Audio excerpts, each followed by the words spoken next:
Welcome. So I am Cindy Bendshadler from Riverside City College. Hi, and I am Yvette Lee at San Bernardino Valley College. And today we're going to be talking about fragments. Yay! So, what are fragments and how can I or you identify and fix fragments? So fragments are incomplete sentences. And so to understand that, we need to know what makes a sentence complete. So a sentence needs to have a subject, it needs to have a verb, and together they need to express a complete thought. Yes, sir, or ma'am, for this matter. And a fragment may be what may it be? It may be missing a subject, it may be missing a verb, or it may be an independent clause all by its lonesome, which is very sad. And I just wanted you to know, in case you don't know, that the dependent clause is basically a subject and verb, in a group of words, not expressing a complete thought. So next we're going to move on to how to identify and fix fragments. Okay, so I'm going to pretend to be the student and I'm coming to Professor Lee and saying, Professor Lee, I wrote this wonderful, amazing paragraph, but I was told I have fragments, but I don't see any fragments.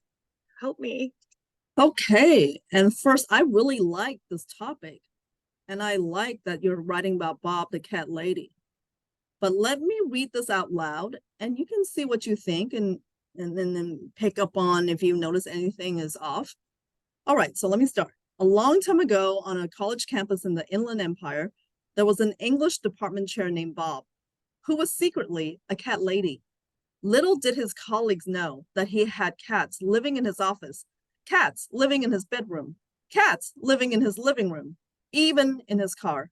He hid this furry secret carefully, wearing a second set of clothing over his first set so that he could strip off the layer covered in a thick mat of cat hair, betraying his secret obsession with cats before he entered the classroom or walked into a meeting. And I know it's weird, it all just sort of flows together. I, Yeah, I it don't know. can. Yeah, it can seem that way, especially when you go from one sentence to the other. They all seem to just, like it makes sense. We look at, oh, that sentence in comparison, in association with the sentence before it. Uh, But then what we want to look at is sentence by itself, instead okay. of how they relate to each other one after the other. So So somebody told yeah. me to read backwards. Have you, Mhm.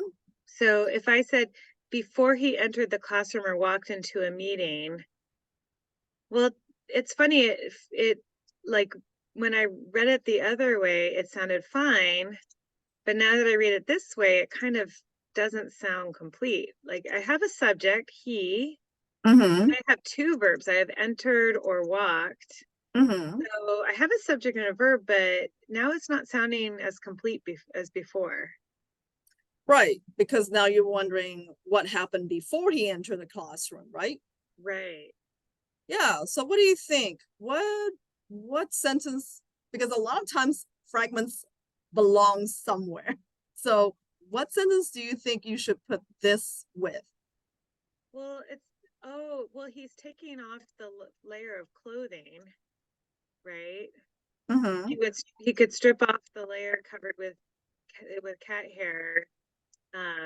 Maybe I could do this, like put it together like that.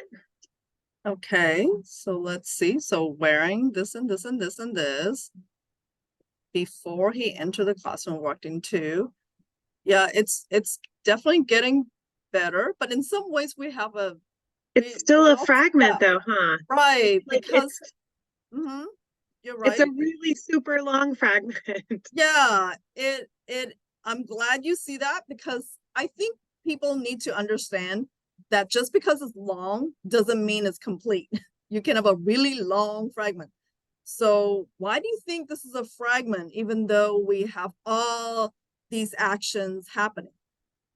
Well, this doesn't have a subject and a verb. And then this one, so that he could, like the he could is a subject and a verb, but the so that makes it dependent. Mm-hmm. Um, I wonder what if I like took out the so that Mm-hmm. And then I put a comma here, wearing a second set of clothing over his first set. He could strip off the layer covered in a thick amount of cat hair, betraying his secret obsession with cats before he entered the classroom or walked into a meeting. Um, I feel like Mm-hmm. I could also do something like this, or maybe some parentheses around betraying his secret obsession with cats. But Mm-hmm. um, but now it's he could strip off the layer covered in a thick amount of cat hair before he entered the classroom or walked into a meeting. Does that Right. work It's there? yeah, yeah. Okay. It's good to set the betraying his secret obsession with cats apart, because then it seems to lengthen that part, before you get to the end of the action. So it's good to put the dashes there. And then I like how you got rid of the so that, the subordinating Mhm. conjunction that makes a sentence dependent. And Right. so that's very good. And Okay. then one thing that you want to notice too in the future, when you start with an ing verb, Yeah. like wearing a second set, you probably don't have a complete thought yet until you reach the end of that action and put comma and ask yourself, is there a subject anywhere there? Because if it Right. just keeps going, then Who's you wearing probably the don't. clothing? Right, Right. right. Okay. So yes. Okay. All right. So let's look So at the next one. he hid this furry secret carefully. Well, that seems complete. Mm-hmm. What Yeah, about we have, even yeah. what about even in his car? That Do you doesn't know what seem right. happened? Do you know No, what what happened? happened? What happened there? Yeah, right. So when you don't know what happens and no one's doing the action, you probably have a fragment. Oh, wait, So does that belong to the sentence before? yeah, what do you think? Does it go the sentence before it or after it? Little did his colleagues know that he had cats living in his office, cats living in his bedroom, cats living in his living room. It kind of feels like it's part of that long list, even, and then maybe cats living in his car. So that's a lot of cats. Right. And I But don't know if you heard it, but you used the word and. Notice that you used the conjunction oh, and when you were talking about it, which is good, but you just need to write it down. right. Okay, I see that. I said it, but I didn't write it. Could I take out some of these cats living? Yeah, you Like, can streamline it. in his office, in his bedroom, in Mm-hmm. his living room, Mm-hmm. and even in his car. Yeah, no, that's great. Good job. Yes. You streamlined it. Excellent. Thank you for noticing the and. I didn't realize I had said that. Okay, so now it sounds more complete. Should we move Mm-hmm. on to the next one?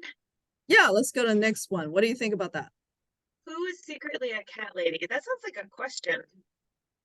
Right. But it's not a question, is it? No, it doesn't go Yeah, in the sentence after. I think it's referring to Bob. right. So notice when it comes to who, I don't know if you heard this term, but it's called relative pronoun. So think of it as the cousins of the pronouns, like he and she and it, right? So who who stands for, like giving you more information, right? Detail about someone beforehand. And so in that case, like you said, is Bob. So the who was secretly a cat lady just tells us more information about Bob. So why not put them together, right? Okay. So, do I need some punctuation here? Yeah, I think you would need a comma because we already know who Bob is. So the information that comes after who would be extra. Okay. So, okay. All right. Thank you so much, Professor Lee. Yay!